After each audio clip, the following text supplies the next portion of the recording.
started reading when I was young, and I always like to look at words on the wall and study them.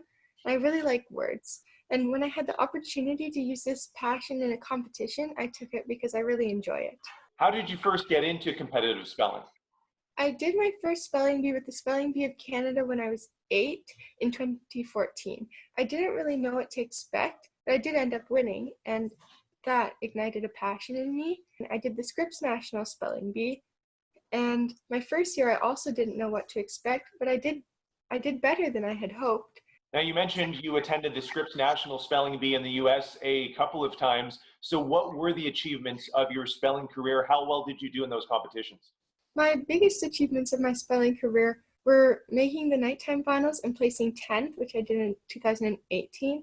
And I was also the last international speller in the competition in 2018 and 2019. What sacrifices did you have to make during your spelling career in terms of your social life, friendships, and different relationships? My life was very busy when I was studying for the spelling bee. I was also in the Hamilton's Children Choir and training for triathlons.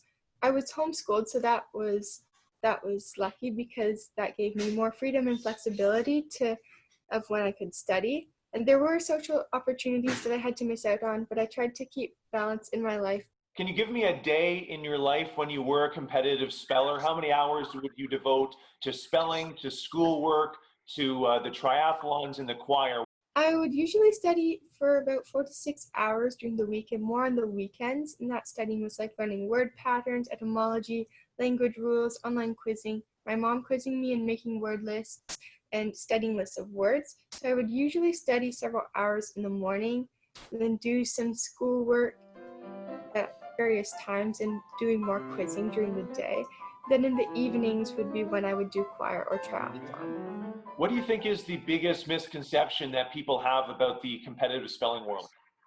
I think the biggest misconception about competitive spelling is that it just comes easy to the spellers, and people don't realize how much work we actually put into it. How did you mentally prepare yourself for each performance before you went on stage? Before the competition, I tell myself that because I've done everything that I could have done, then it will be okay, and I've just done everything that was possible for me to do. How did you measure success during your career? It's pretty hard to measure success for spelling bees unless you win, but I always set small incremental goals for myself, like try and make it through the first round and the second round, just get through each one. And then because of that, I did achieve more goals than I failed. How are you filling your time now that competitive spelling is over for you? Last year, I did my first semester of high school, so I spent a lot of time doing schoolwork, and I've continued doing the triathlon team, so that's how I usually spend my time. Enya, congratulations on a fantastic competitive spelling career. I'm sure you have a lot of fun things in store for yourself, and I'm excited to see what's next on your list after a very successful career. So thank you for your time today. Thank you.